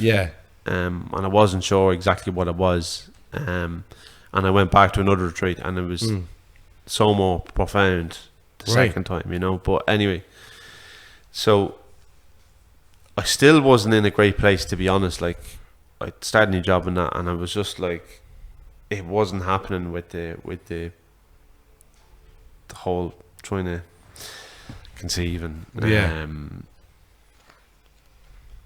I was just like, I can't describe it. I just felt like I was in this hole, and I was just trying to fill it any way I could, with food or drinking, and just trying to escaping. And there's a fellow I was walking with, another fellow called Ciaran, and just out of absolutely nowhere, he was going home, and he says, "Oh, my young fella's mad to see me," because we were really busy at the time. It was coming up to Christmas, and he's like, "Oh, my young fella's looking forward to seeing me now, because he's been in work so much, you know." And, he says, "Did I ever tell you I lost a child?" I was like, "No," and he didn't know anything about my story or nothing like that. I said, "Yeah, I lost my child," and I was thinking, you know, might be a miscarriage or that. And I said, No, how old was? And he said he was 5. Oh fuck. So he had he had 3 children. One of them, girl, got leukemia and died. Oh gee. And he was showing me videos of her and stuff. And that really hit me hard because he was like, yeah, like, you know, he said, you know, it fucked me up for a long time. Yeah. Wow. He says I was on tablets and drinking and I just wanted to be normal again. And I was looking at him. I remember getting in the car and I was just like, he went through all that and he's still going to work, paying and still seeing his other kids and keeping money. And I was like, Ciaran, like, because I used to think like the world's like picking on me, but I was like, Ciaran, this is just life. Like everyone gets dealt a different hand. He got dealt a really shitty really hand. bad one. And you know what? If you look at it, you've actually had a really good life and been dealt a very good hand, and you just need to find out a way to get out of this hole, basically, in your mind, like, because it's just. It's kind of it's the way you're looking at the world, Ciaran. Do you know what I mean? It's just the way you're looking at things. That you have a good hand on the door. Jesus. It's like that saying, if there was a big cesspit or a big pool and everyone in the world put their problems into it, 9 times out of 10 you just take back your own problems. You know? And you just don't know what's around the corner. Like we went on a stag. You just living your life, looking forward to a wedding, and then with a week later, then your best friend is dead. Like, do you know, and you're just like, why? Like, what the fuck did I do? Like, do you know what I mean? And then I always think back to things like that. Or my friend Paul, both of his parents are dead. I think, fucking hell, like, how would I deal with that? You know, and I think, you know what, Ciaran, things aren't that bad. Like dad, they caught it very early, and dad was on recovery really quickly, so he was okay. And look, like, I just think to myself, you know, things could be worse, and you just have to learn how to manage. You do life, like, because it's like, as you said earlier, like, you're not taught half the shit. Like, you're not taught how to deal with that, and you do kind of have to figure it out as you go, don't you? Like in life, and this whole thing of it's okay to not be okay. It's like, right, okay, I understand that it's acceptable to not feel that way, but it's not okay, like, to be feeling like that. It's like, I'm feeling this. I need to find out a way not to feel like that. To like, give me a pathway, show me. Rather than me just going, it's okay to not be okay. No, like, show me a pathway. You need a bit. You need a bit of guidance how to deal with all that. Yeah, for sure. And so I just said to myself, right, the new year. So me and Ciaran, I said to Ciaran, I said, we need to start shifting our mindset. So we started being really positive. We started, like, she started doing, like, a challenge with, like, manifesting and gratitude. We're basically just shifting our mind to, like, basically thinking, like, right, things are good in our life, and we already have kids and things like that. You know, they just shifting our mindset rather than think of all the bad. And I was starting to try and do it. It was hard because you're trying to follow a pathway, and I had, like, taken a break from drinking and eating so much, and trying to get back exercising and stuff. And I says, look, I want to go back to a retreat, but this time it was different because this shaman called Ryan I'd be listening to his podcast about his story, and there were so many similarities, and the way he spoke, I loved the way he spoke, and I just, right, I'm going to go to his, and I went to his, and that was really like the start. Was that ayahuasca again, or was that something else? It was psilocybin. Okay, yeah. So that was the start. That was like the start of me healing and breaking the patterns that I was doing in my life, where I was unconsciously just going, right, this bad thing is happening now. I'm stressed. Drink or eat. Something good's happening. Drink or eat. Oh, I did this and work today. Great. Drink or eat, whatever it was. All this is just these patterns. So that day I got there, we first did Cambo. So Cambo is basically, for people who don't know, so basically it's this. There's this frog. From the Amazon or something, isn't it? So it's basically sorry. No, I'm listening. Yeah. So it's it's called a Follomedusa frog. It's one of them, and basically this tribe called the Mate tribe deep in the Amazon, no one knew they existed till 1972, where they made contact with someone. No one knew they existed, and they were deep in this forest, and they'd used this frog for like centuries. No one knew they existed, and it's basically like it's called the Amazon's vaccine. Oh. So it's like this nocturnal, like monkey tree frog. So you know those frogs with really long legs, and they like climb in the tree. Now there's propaganda out there that would say that it's like a poison on it, but it's not, because, well, in my opinion, it's not, because it doesn't have any predators. It has no predators. Right. Okay. Yeah. So basically, these tribes would do is they call it down. It's like this whistle, and it comes down and it goes on their arm, and basically what the frog does, it sweats, and what they do is these shamans they scrape the sweat off its back, and then they just let it back up into the. There's different beliefs of what it is. Some think it's like a way of them protecting themselves against predators, but it doesn't really have any predators. Nothing tries to eat it or like that. Some think it's to protect them from the sun, but this is full of like all these peptides, and basically what happens is, so you go in, and so the shamans in the Amazon basically put it on this stick, and then they send it off to all these retreats. Oh, right, okay. So this fella's holding the sticks from deep in the Amazon, like, you know, it's mad. Collecting it. And he basically rehydrates it. So we sat there and we were talking about our stories and stuff, and again, so many like a new group of people. Yeah, so many. This is different because it was a smaller group. We were far more tight knit, sharing rooms and stuff, and you know, people's stories were so powerful, but like again, you're thinking, God, I think I have problems. You know, and you listen to these people trying to search for happiness in I don't know how.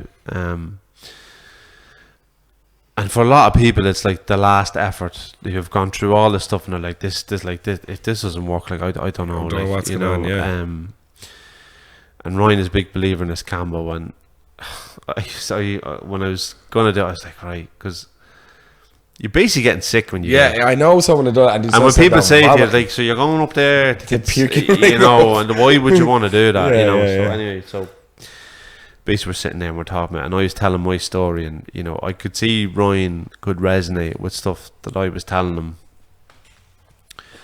And basically, you're sitting there and you're starting to do breath work, and you're starting to he's starting to sing all this stuff, and he's putting incense around the room.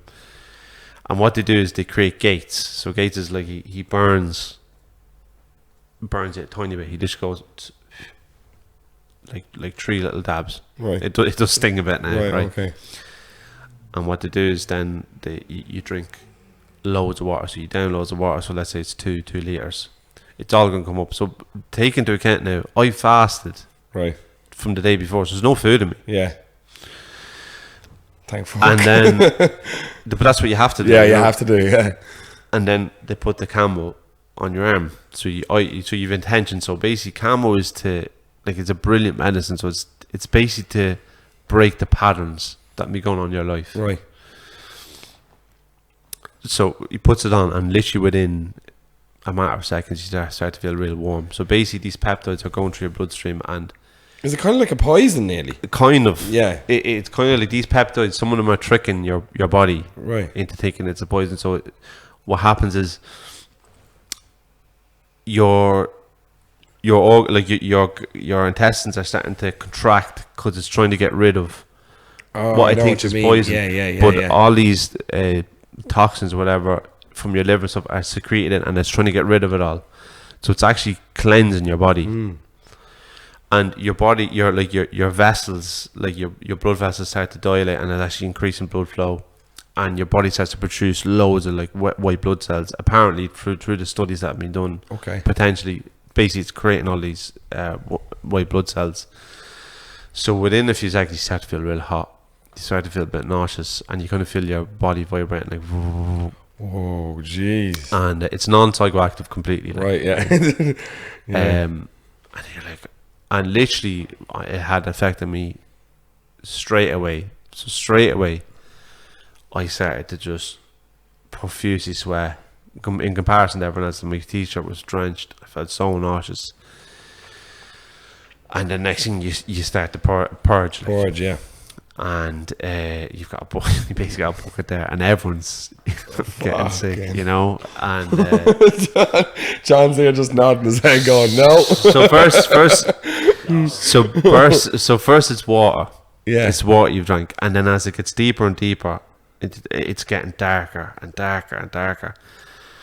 And you see all the damage I had done to my body for so many years. Yeah, that's what's coming out. Like the food, the drink, even smoking and stuff, and everything.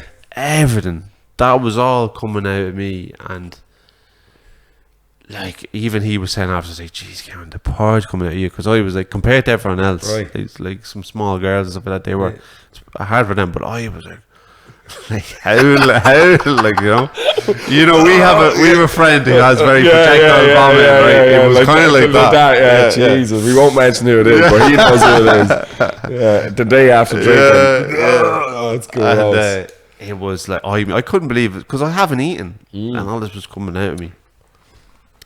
But the thing is, you're so in the moment. Yeah, because getting sick isn't nice. It's not natural. There's nothing nice about it. You're not going to be going, "Oh, this is grand, this is spiritual." You know, I was sitting there going, "Fuck this, Cambo." I was like, "Fuck him." And I was like, "I fuck this retreat. I'm going home." Like, I was like, "This is horrible." Like, and he was like, "Go on, guys, keep going." And I was like, "When is this over?" Oh my god. No, that sounds like my nightmare. A nightmare. Even telling Kira, I was like, "Yeah, so what? You get sick in a room of buckets?" Like, sounds great. Sign me up. Ryan was so a big believer in it, right? So anyway, but before he put the camera on me, I'll never forget when he looked at me. He goes, "This is it, bro." He says, "New start, new beginning." It was like when he said it to me, it was like he really believed it. It's like I felt that, like, I can't describe it. Anyway, when it was done, I felt like I'd been run over by a bus. Like, I was like, because I was like 114 kilos, heavy, and I'd done so much to my body for such a long time. It shook me, like, I couldn't, like, I could take, like, the acid in my throat, like, even taking a drink of water and stuff, and I was like, oh my god, like, and I was so exhausted after it. So basically after it, then you lie down, because it just passes. It just literally just passes. Your body gets like, your body goes through its whole thing and then it passes. I was like, that was horrible. Like, and next thing, like within 5 minutes, you're like brand new. I felt like I was reborn. Wow. He said that's what it does. So basically, your body's like in this instinctive mode. It's kind of like, I suppose, like, you go for a cold plunge. It's tricking your body. Your body thinks it's going into it's like shock mode. Shock, survival mode. What's the word for it? When your body it's freezing and it's hypothermia. It thinks it's going. So basically, it's releasing all these hormones to protect it, and then you get out and it's still releasing them. Yeah. So it's seen as the Amazon's vaccine because they give it to kids and stuff, and it makes your immune system apparently very resilient. Right.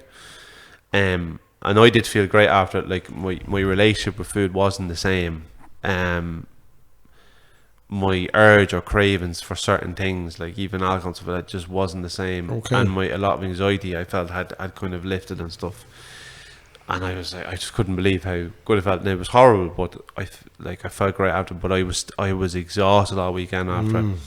But he basically says, like, it completely restructures and feeds all the good bacteria in your gut. Fuck. Like, they could completely. It's like your second brain. Your gut, like, you know, like they say. Gut feeling, say, you know. And my gut had completely, like, it's completely cleansing your gut. All the bad bacteria that you had and everything is coming out. So after that, you go away. you have food. So they cook all this lovely vegan food. So it's really, he tries to keep it so light for the whole week. So light for you. Yeah. And he was saying how important this is going to be for your psilocybin experience. The psilocybin was unbelievable because you have your intentions, and he really was working on us with intentions. What do you want to get out of all this? And with the bacteria and stuff in your gut is so good. And he says if you do cambo 3 days in a row, it can be really good for you if you want. So if you want to come tomorrow morning and do it, you can. I foolishly went Saturday morning. Did it again. Yeah. Glutton for punishment. But can I tell you though, the second time I did it. So we're back here. We just had a minor little setback there. So we were coming into... the cambo, yeah. Yeah, then you're saying the psilocybin. You're just coming into that, yeah. But sorry, so just get back to what I was saying about the cambo. Like people say, why would you want to do that? And, for your body and cleansing. Because Ryan, the shaman, told me that when he went to Colombia and he was doing it, and then the second day he's like, I don't want to do this. The second day they were doing it, and he goes, I don't want to do this cambo. Again, it makes you sick. Like I don't. Yeah. And the shaman looked at him and went over to the fella beside him and spoke to him in his own language. And then the guy turned around and translated to him, and he goes, he says, this fella thinks that the cambo makes him sick. He says, remember that he's here because he is sick and he's here to get well. Oh, nice. Right, yeah. So, so then that night, so the first night we did cacao. I'm sure you've tried it. Tried lovely, before, like great benefits for you. The healing benefit, and kind of opens up your heart. And I've never tried anything. The cacao is perfectly legal. Like, I know. But cacao, like the way they make it, like it was lovely, like and smooth, and we based an hour breath work with the cacao as well. It was lovely, and then the next day I went back in for cambo because they're doing it, so I'm not going to be the person not doing it. Like so, but see, the second time we did it, I didn't feel anywhere near sick. It was like my body had already started to rebuild itself and started to it was already cleansed, and it was like it was nowhere near as harsh second time. It was like and that's when I knew. Did you still get sick? Of course you did. Yeah, of course you did. But it's not as violent. I mean, like the first time I took it, immediately, drenched in sweat, really, could not, constantly getting sick. And then the second time he put it on, and for 5 minutes I didn't get sick. Right. I felt fine. I wasn't sweating. And you see, like your body's already adjusted and started now to protect it. Like it's already starting to build. Its immune system's already gone up. Yeah.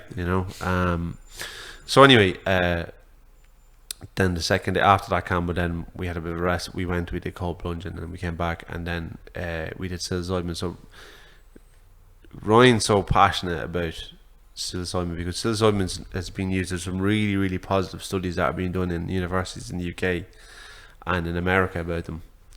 So psilocybin, for people that don't know, they're basically from mushrooms. Like the good Irish ones. And this is the thing, it's absolutely mental. Like 2,000 to 2,500 people a year in Ireland die from alcohol-related illnesses, and like the amount of money, the cost, the state for people with alcohol-related illnesses or people not, How many did you say? 2,000? Say there's more than that. Well, it's hard to get put. It's hard to put it, but like generally, if we're speaking, if we're putting a number on it, maybe it could be more, could be less, I don't know. And then there's like 3 billion put into the cost that it's putting on the healthcare, and people, the effect it's having on people's productivity and business not coming in. And again, like I'm not trying to bastardize it. I'm just saying that like it's a symptom of people trying to escape things in their life. But there's only one record death from magic mushrooms in Ireland, and that's why it was banned. And that was basically because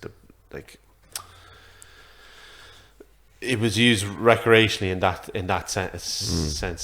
This is different now. The studies are doing now is different now. So basically, it's grown naturally in Ireland from September to December, and I just think it's mad that.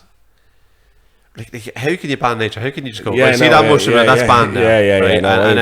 And then like the farmer who owns the land does he have possession of because it's naturally grown? And then what? Do you arrest the sheep and the cows for shitting and helping it grow? Like my theory on it is the reason why it's banned is because it actually helps people wake up to actually a little bit of reality, and then and when you experience that, the governments and that don't want a woke up people. You know what I mean? You want to keep people on that vibration and low and in fear and all that. Whereas that just releases everything. Like, you know. Yeah. That's because what it I doesn't think make it sense. is. Like, Yeah. like I just, to me, like if it's just literally sitting there, growing naturally in that field there, and then the cows and sheep having a shy, and it's helping it grow. Right, so do we rest that cow there now? And then like the farmer who's just walking down to to look at his cattle, and I guarantee the people who made Newgrange. And then he sees the mushroom. Oh jeez, if I get rid of that, like, you know. So basically, the studies they're taking the mushroom and they're dissecting it and finding the psilocybin in it, and they're able to now make them in labs. And the studies is basically to help people get over trauma. So there's people going in once every few weeks, and in a controlled setting with a blindfold on, and they're taking it, and it's kind of like the retreats, and the scientists are recording how they're feeling after, and the studies, like, it's really promising. Like the stuff that's coming out of it, like people are really starting to heal from it. Because I think that's one of the problems, isn't it? Like, people in recovery and coming out of addictions, that you still have all this stuff down there, but you're just trying to manage it and trying to deal with it, and trying to not, if it comes up, you're just trying not to use a substance to deal with it. You're trying to deal with it a different way. Whereas this is actually going in and trying to help you heal from it. Like ayahuasca, exactly like ayahuasca. Yeah. But Ryan is just a big believer in it. He says, like, this is undervalued, you know. So so that night we all talked about what we wanted to do, and I wanted to break the habits I was doing. I wanted to, you know, have a more better outlook on life and all these different things, you know, my purpose and stuff. And I lied down, and he gave us it's basically exactly the same as psilocybin that's used in these studies, and took it. And I always have this, like, anxiety, you know, fight or flight. It's always here. You know, you get up in the morning and you feel it, and immediately I felt it was like a hand just came on me. It went like that, and it just went, and it was lying there, and immediately just started to feel so much love, so much gratitude, and then it started to, again, it was showing me people in my life that mattered, and showing to give them love. And then it was then talking. It's basically like, people think it's like something out there talking to you, which is fair enough. People can think that it's God or whatever it is, but the messages are it's really your own intuition. It's you telling you your own answers. And one thing I was surprised about, it goes, Ciaran, you're chasing money all the time in work. You're trying to get this promotion.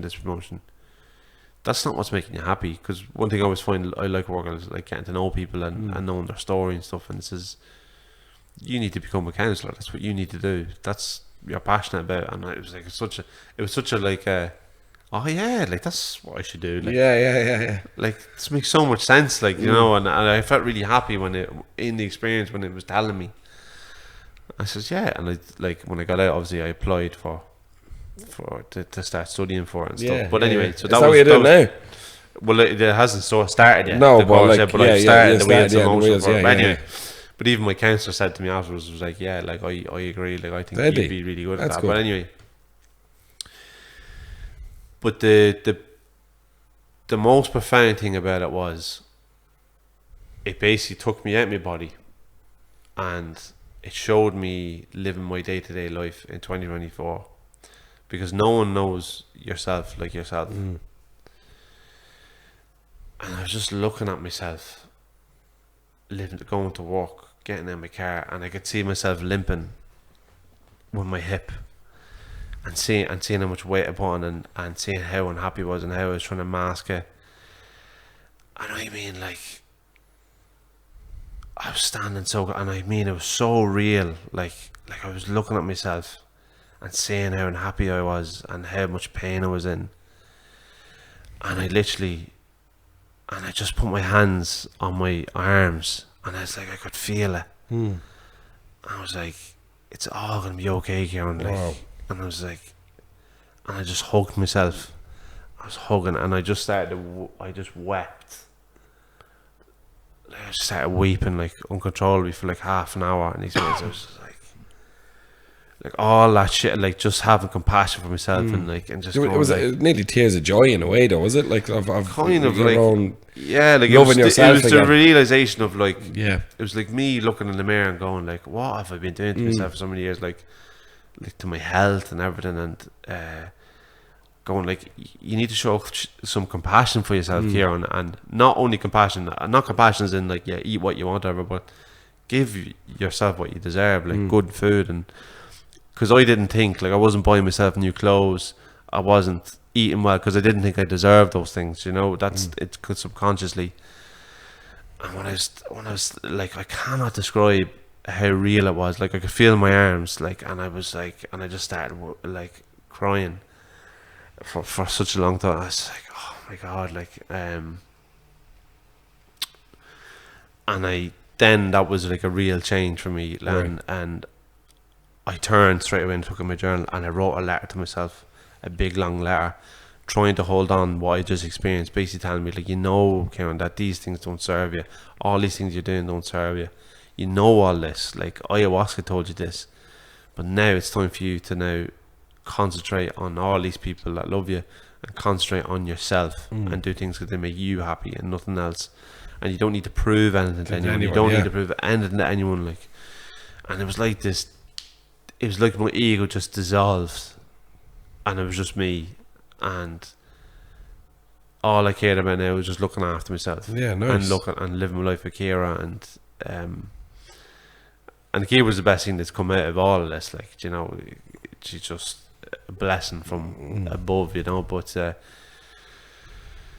really, like, my life massively changed after, because I changed jobs, so I had more balance, and then I spent time with Ciaran, and I was able to see really clearly now what was going to make me happy in life. And I wasn't eating nice things because it was escapism. I was eating it because the odd time I liked it.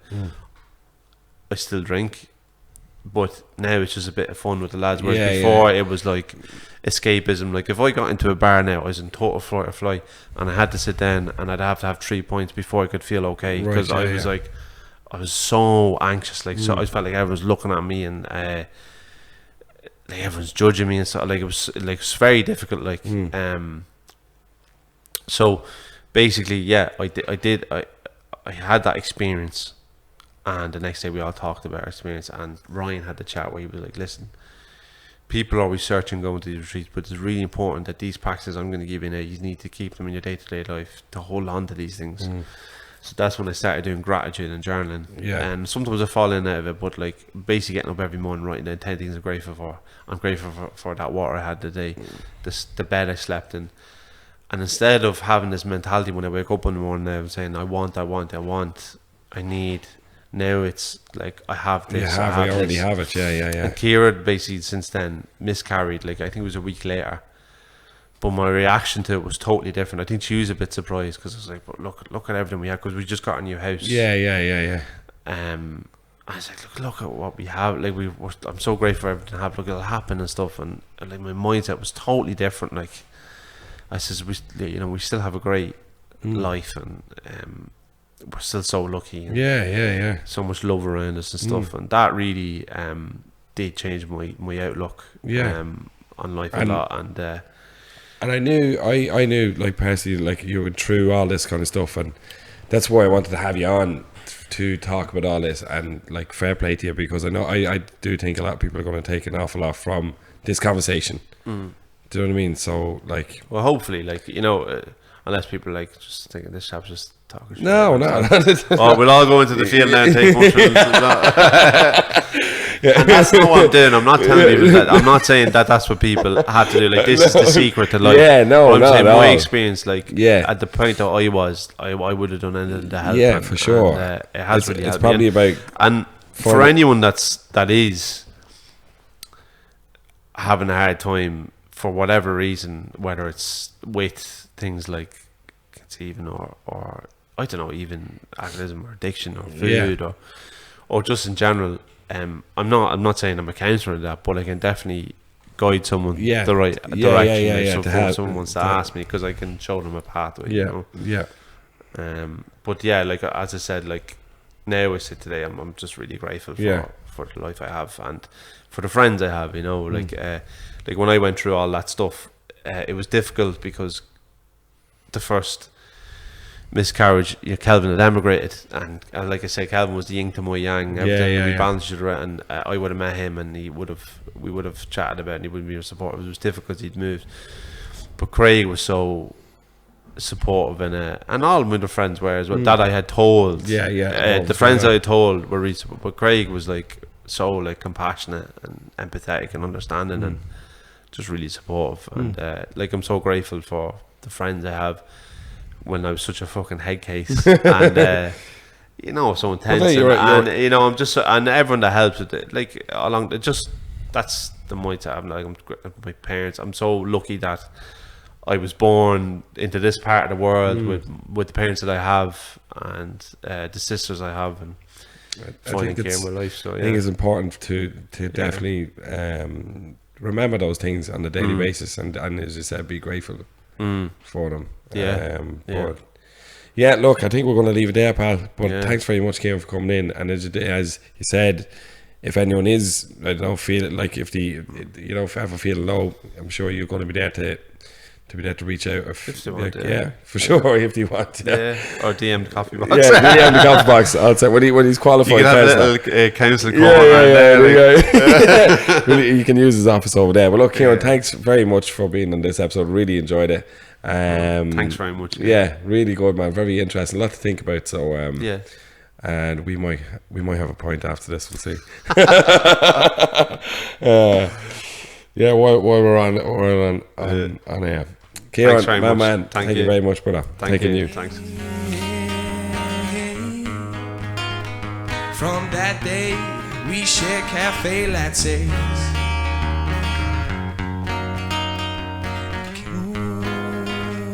Cafe.